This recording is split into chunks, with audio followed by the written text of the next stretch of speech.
안녕하세요. 황당한 신우의 말과 그런 신우의 말이 일리 있다는 식으로 나오던 시부모님한테 경악을 금치 못하고 이혼하게 된 30대 여성입니다. 사실 중간에서 남편이라도 제 역할을 했다면 이혼만큼은 안 했을지도 모르겠어요.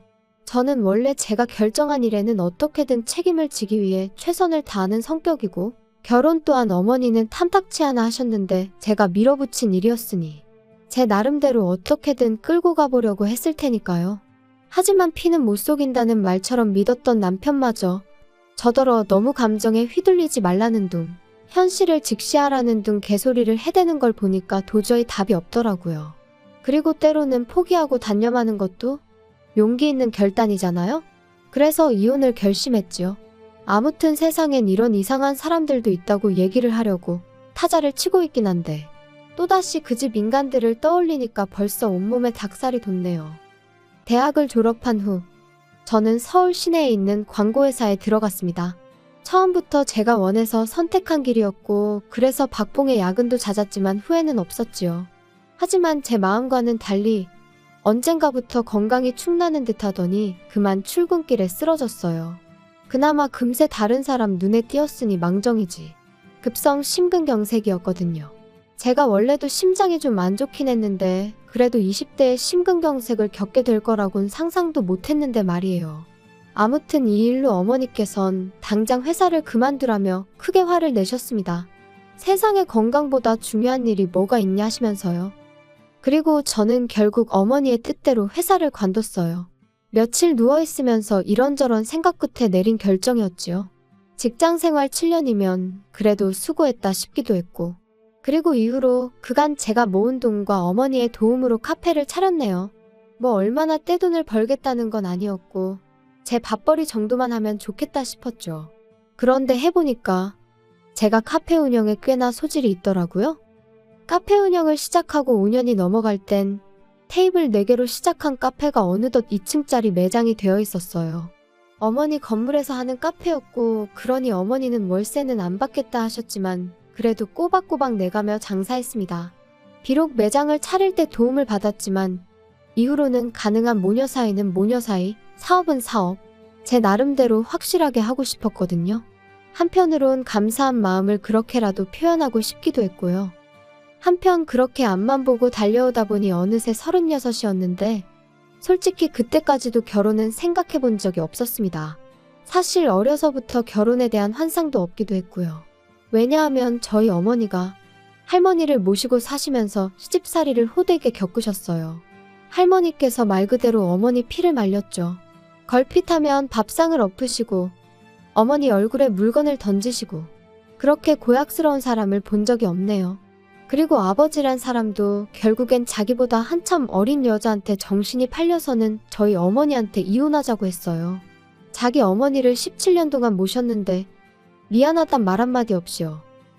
그런데 그런 와중에도 아버지가 딱 하나 잘한 일이 있으니 그건 이혼할 때 재산이란 재산은 싹 다 어머니한테 넘겼다는 거예요. 자기는 사랑만 있으면 된다나 어쩐다나 해가면서. 참고로 이후로 할머니는 요양원으로 모셔졌다 거기서 1년도 못 계시고 돌아가셨고 바퀴벌레 한 쌍 같던 그 둘은 결국 헤어졌고 아버지란 사람은 어디서 어떻게 된 건지 모릅니다. 죽었든 살았든 관심도 없지만요. 그런데 그런 제 앞에 남편이 나타났어요.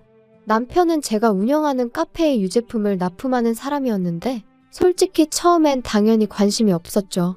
나누는 대화도 거기 두고 가세요. 여기 영수증이요. 이 정도밖에 없었을 정도니까요. 하지만 몇 년 전 겨울 비인지 눈인지 엄청나게 온 날이었는데 출근하니까 카페 배관이 터진 건지 매장이 말 그대로 물바다가 되었더라고요. 그래서 아르바이트생하고 죽어라 물 퍼내고 정리하고 있는데 그날도 납품하러 왔던 남편이 그걸 보고 기를 쓰고 자기 옷까지 다 버려가며 도와주더라고요. 그리고 어쨌든 도움을 받으니 상황이 한결 수월하게 해결되었죠. 그리고 그때 제가 남편한테 좀 호감을 갖게 됐네요. 가뜩이나 춥고 힘들 때 도움을 받아서 그런가 너무 고맙고 사람이 참 괜찮아 보였거든요. 그리고 그날 일을 계기로 남편과 저는 급속도로 가까워졌어요. 남편이 매장에 올 때마다 저는 커피 한 잔으로 달라진 제 마음을 표현했고 그러자 남편도 언젠가부터 꽃을 사다 준다던가 책을 한 권 사온다던가 나름대로 저희 둘만의 낭만이 있었죠. 대단히 좋은 곳을 다니고 비싼 선물이 오간 것은 아니었지만 이거야말로 진정한 연애라는 믿음도 있었고요. 그리고 그렇게 연애한 지 1년 만에 남편이 먼저 프로포즈를 해왔습니다. 자기가 비록 가진 건 많지 않지만 제 눈에서 눈물 나는 일은 없게 하겠다고, 영원히 소녀처럼 살게 해주겠다면서요. 하지만 저희 어머니는 별로 탐탁치 않아 하셨어요. 17년을 살았어도 네 아빠 속을 알 수가 없었는데 고작 1년 사귀고 어떻게 알겠냐며, 꼭 결혼을 해야겠으면 하다못해 2년은 더 만나보라 말씀하셨죠. 그리고 전 이때 이 말을 따랐어야 했는데 그땐 그저 어머니의 그런 말씀이 야속하게 들릴 뿐이었습니다. 왜 아버지랑 비교를 하시냐고, 세상 남자들이 다 아버지같이 쓰레기인 줄 아냐며 화를 내기도 했죠. 그래서 결국 어머니가 져주셨어요. 어떤 마음으로 져주셨을지 지금도 그때를 생각하면 그저 죄송할 뿐이에요. 아무튼 그렇게 저는 남편과 결혼을 했고 아이는 갖지 않기로 했습니다. 남편은 제가 심장이 약한 걸 알고 있었고 그래서 남편이 먼저 아이는 없어도 된다고 하더라고요. 그런데 이것도 나중에 알고 보니 남편은 남편대로 정자에 문제가 있어서 처음부터 임신 자체가 쉬운 상황이 아니었어요.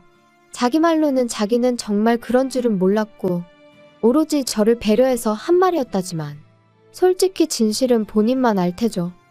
한편 그래도 결혼하고 한동안은 별탈 없이 살았어요.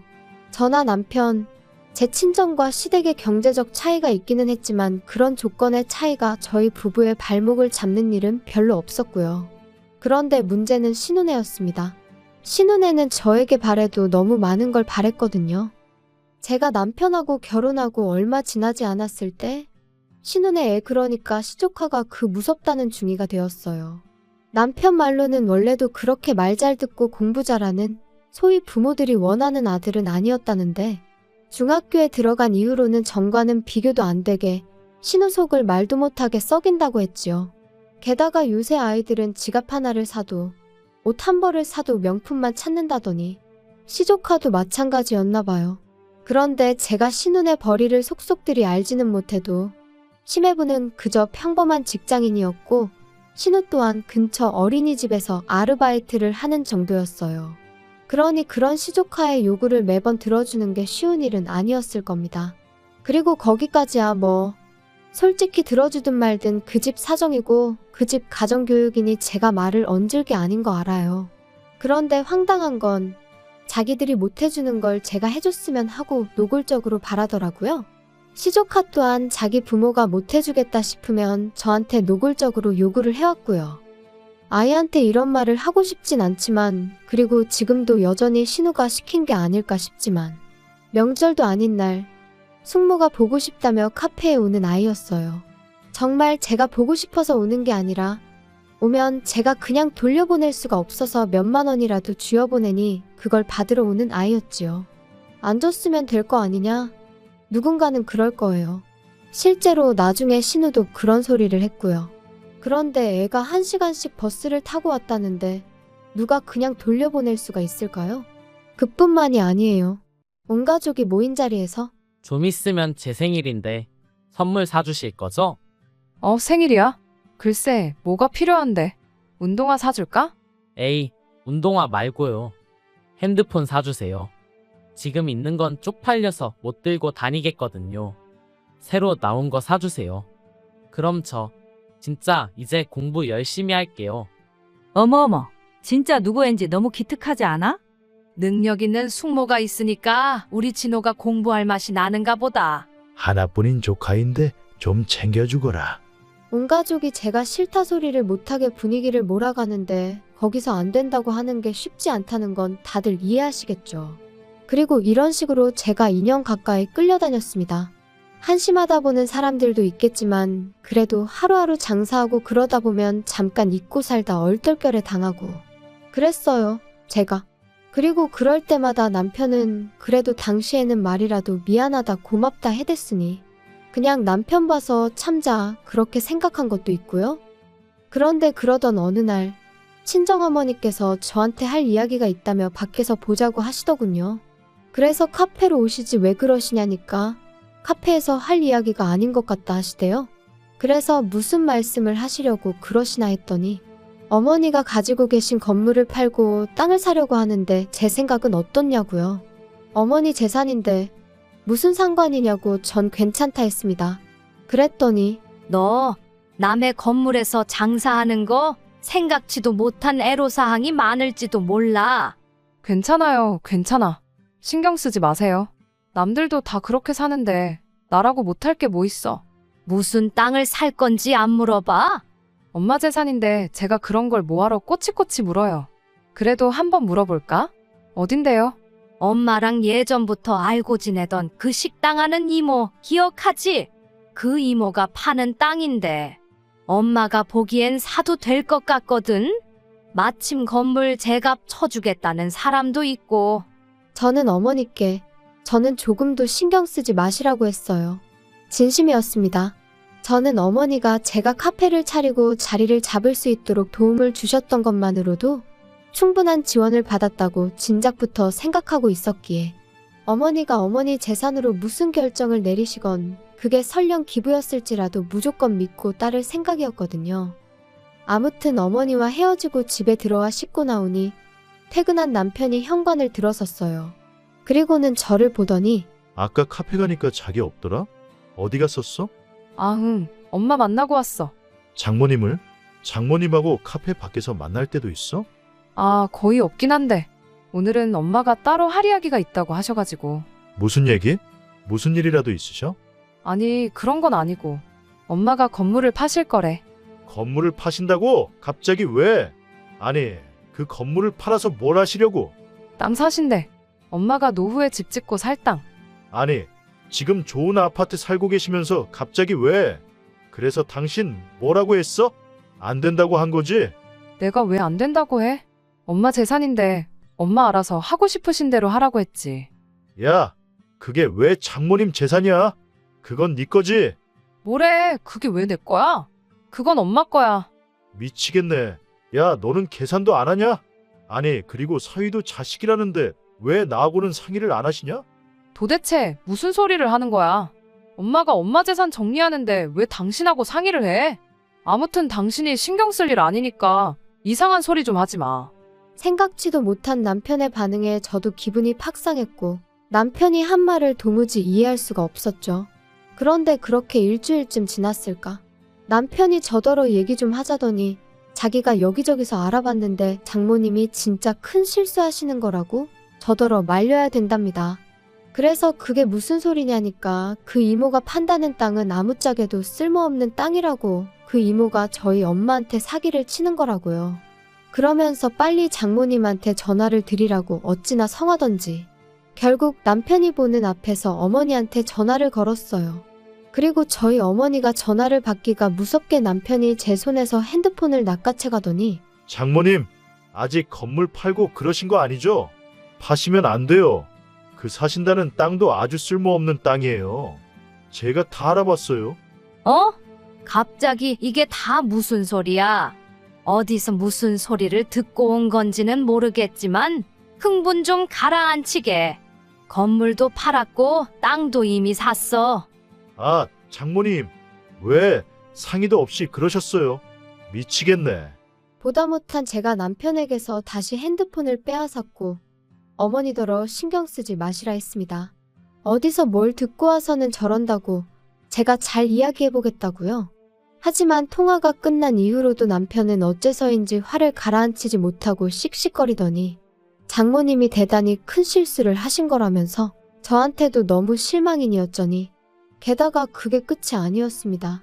이튿날 아침이 밝기가 무섭게 누군가 저희 집 현관문을 쾅쾅 두들겼고 내다보니 어쩐 일로 신우의 심해부의 시부모님까지 온 가족이 총출동을 했더라니까요. 아니, 이 시간에 다들 연락도 없이 무슨 일이세요? 내가 말도 안 되는 소리를 듣고 밤새 잠을 못 잤어. 아니, 올케 엄마가 건물을 팔고 뭐 땅을 샀다며? 그래서 내가 등기부등본을 떼봤더니 정말이더라. 근데 영규가 하는 말이 그 땅에 아무짝에도 쓸모가 없는 거라는데 이게 다 무슨 얘기야? 아니, 등기부등본을 확인하셨다고요? 진짜 미치겠다. 왜들 이렇게 저희 엄마 하시는 일에 관심들이 많으세요? 당연한 거 아니야? 그거 다 네 거잖아. 아니, 그러니까 그게 왜 제 거냐고요. 그리고 제 거라고 치면 신경을 써도 제가 써야지. 영규 씨도 그렇고 형님도 그렇고. 왜들 이러는지 모르겠네, 정말. 야, 너네 자식 안 낳을 거라며. 그럼 그게 결국 우리 아들한테 온다는 소린 거 몰라? 그러니까 내가 지금 화가 안 나게 생겼어? 뭐라고요? 어이가 없어서. 형님, 지금 진심으로 말씀하시는 거예요? 내가 뭐 틀린 말 했어? 기왕 말이 나왔으니 말이지만, 아니 올케는 왜 이렇게 생각이 짧아? 아니다. 지금 보니까 올케가 누구 닮았는지 딱 알겠네. 어떻게 모녀가 둘 다 이렇게 셈을 못하지? 진짜 어떡할 거야? 우리 아들 이제 어떡하냐고. 진짜 장모님 노망이라도 나신 거 아니야? 얘 그거 네 엄마한테 한번 물을 수는 없는지 물어봐라. 아이고 우리는 너 하나만 믿고 있었는데 이제 다 어떡하면 좋으니? 진짜 다들 제정신이에요? 무슨 이런 거지 같은 경우가 다 있지? 야, 너 말 다 했어? 너 지금 우리 가족들어 거지 같다 했냐? 그럼 이게 거지 같은 게 아니면 뭐가 거지 같겠어? 아, 진짜 다들 미친 거 아니야? 너 말 그따위로 할래? 더 할 수도 있는 걸 그나마 어머님 아버님 계신 자리니까 참고 있는 줄이나 알아. 야, 됐다. 이제 너 뭐 별 볼 일도 없고. 내가 진짜 너랑 장모님한테 단단히 실망을 해서 더는 뭐 말도 하기 싫어. 야, 그냥 다 때려치자. 지금 뭐 이혼이라도 하자는 거야? 진짜 어이없다. 그래, 나도 어이없다. 장모라는 사람이 사위할 길을 뭘로 알고. 너도 솔직히 속으로 나 무시했잖아. 그러니까 이제 각자 갈 길 가자고. 저는 이게 무슨 상황인지 말 그대로 어안이 벙벙했어요. 당장 이혼 소리도 해도 제가 해야지 왜 지가 난리인지 어이가 없었고요. 하지만 저도 매달리고 싶은 마음은 눈꽃만큼도 없었거든요. 그래서 그래, 원하는 대로 해주겠다 하고는 일단 제 집에서 시댁 식구들 싹 다 내보냈습니다. 그리고는 그 길로 이혼 서류 받아다가 이후로 번갯불에 콩 구워 먹듯 해치워버렸죠. 그런데 그렇게 남남이 되고 몇 달쯤 지났을 무렵 뉴스를 보다 보니 저희 어머니가 사셨다는 땅이 뉴스에서 몇 번 언급이 되더라고요. 그리고는 알게 된 게 그쪽으로 개발 호재가 있어서 땅값이 순식간에 2배가 넘게 올랐더라고요. 어머니더러 알고 계셨냐니까 생각보다 무척 덤덤하게 이렇게 될 줄 어느 정도 예상은 하고 계셨다며 그때 이모가 그런 얘기도 있다더라 하고 귀띔은 해주셨었다는 거예요. 그래서 제가 그런데 이모는 왜 파신 거냐니까 그 집 남편이 하던 사업이 망하네만의 소리가 나와서 정리한 거라고. 솔직히 저도 뭐 그쪽 사정이야 크게 관심이 있는 건 아니다 보니 그냥 그랬구나 하고 말았죠. 그런데 황당하게도 남편도 그 뉴스를 본 건지 아니면 어디서 뭘 주워들었는지 저한테 축하하네 어쩌네 너스레를 떨며 연락을 해왔습니다. 소식 들었어. 잘 됐다. 축하해. 왜 답장이 없어? 잘 지내지? 이런 연락하지 마. 불편하니까. 너무하네. 난 정말 축하해 주려고 연락한 건데. 근데 사실 나 너랑 이혼하고 하루도 후회 안 한 날이 없어. 내가 왜 그랬을까? 스스로 얼마나 자책했는지 몰라. 생각해보면 이게 다 누나 때문이야. 누나가 괜히 난리를 쳐서는 누나 일은 내가 미안하게 됐어. 근데 너도 우리 가족 입장이 돼서 한 번만 생각을 해봐. 서운하지 않았겠어? 내 알바 아니거든? 바빠서 전화 끊을게. 잠깐만. 그러지 말고 나한테 한 번만 더 기회를 줘. 네가 원하면 내가 장모님 앞에서 무릎이라도 꿇을게. 네 무릎이 뭐라고 꿇는 게 대수야? 필요 없으니까 연락하지 마. 잘난 니네 가족끼리 잘 먹고 잘 살던가? 아 맞다. 잘 먹고 잘 살 돈이 없겠구나. 제 딴에는 그래도 남편 기분 잡치라고 일부러 심한 말만 골라 한다고 한 건데 그래도 막상 전화를 끊고 나니까 더 못한 게 억울하더라니까요. 진짜 길지 않은 결혼 생활이었지만 그럼에도 불구하고 그 거머리 같은 인간들한테 당한 걸 생각하면 분하고 억울한 마음이에요. 한편으론 그나마 이쯤에서 떨어져 나가줘서 고맙기도 하지만요. 아무튼 혹시 주변에 뭐라도 하나 더 뜯어갈 궁리만 하는 사람들이 있다면 때로는 눈에는 눈, 이에는 이라는 심정으로 자존심 한번 시원하게 긁어주고 손절하는 것도 나쁘지 않은 것 같아요. 너무한다고 생각하는 사람도 있겠지만 적어도 제 경험상 기분이 아주 조금은 풀리더라고요. 어떻게 마무리를 해야 하나 싶은데 내일은 날씨가 오늘보다 좀 더 따뜻하다대요. 사랑하는 사람들과 맛있는 것도 드시고 즐거운 하루 되시길 바라겠습니다.